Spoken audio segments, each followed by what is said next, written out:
Let's talk about boredom. You know, that antsy, uncomfortable feeling we spend our entire lives trying to avoid? Well, what if I told you that feeling is actually a hidden superpower? Yeah, seriously.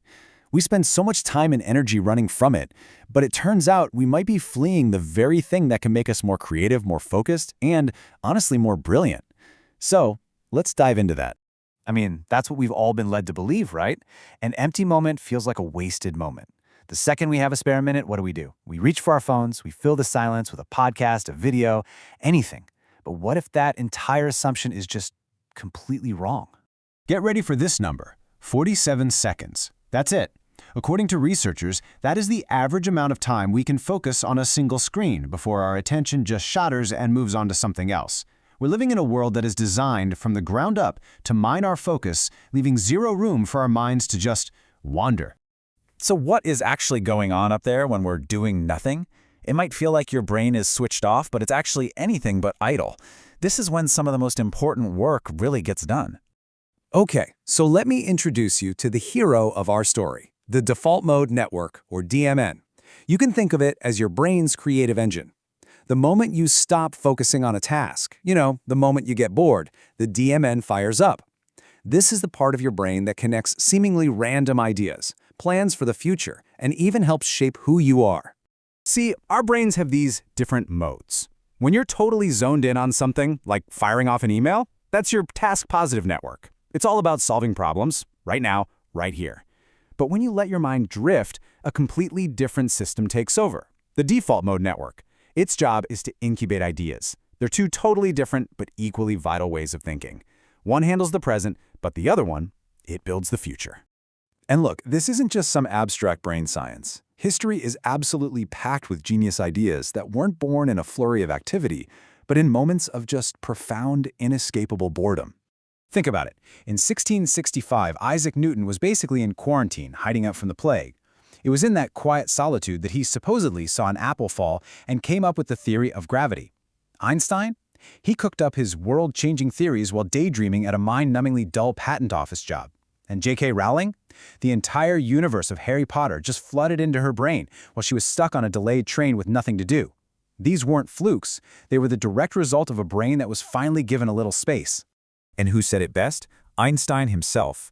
He knew that what looks to everyone else like wasted time is actually the fertile ground where creativity grows. So, if boredom is this amazing, powerful thing, why are we so darn terrified of it?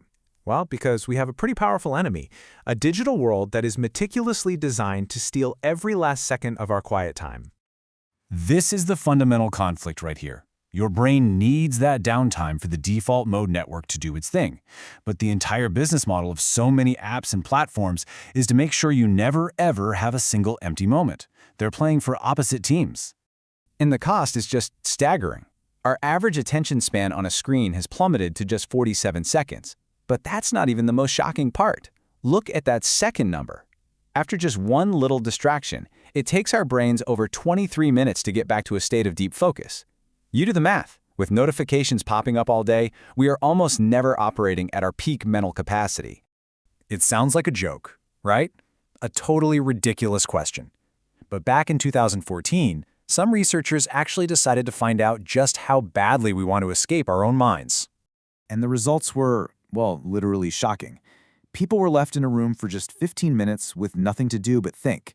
And get this, 67% of the men and 25% of the women chose to give themselves a painful electric shock instead.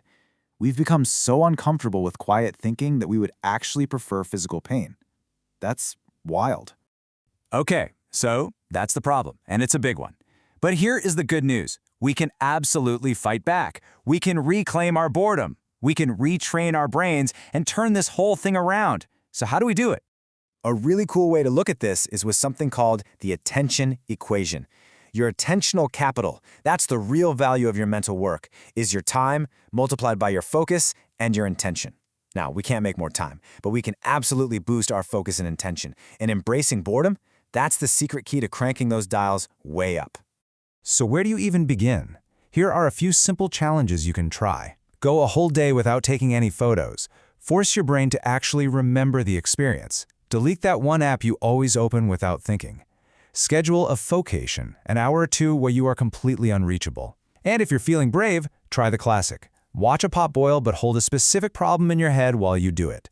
You're forcing your brain to look inward for the answer.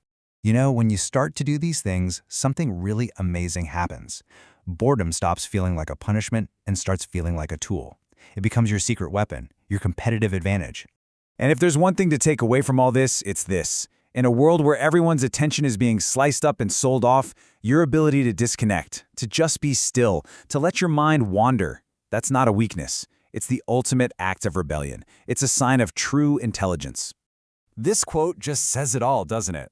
Boredom isn't an empty space you need to fill. It's a space that's already full of potential, just waiting for your default mode network to get to work and build something amazing. So I'll just leave you with this question. The next time you've got 5 minutes, waiting in line, sitting in your car, resist that reflex to pull out your phone. Just for a minute. Stare out the window. Do absolutely nothing. And just see what happens. You might be shocked at the brilliant idea that's been waiting there all along for you to finally get bored.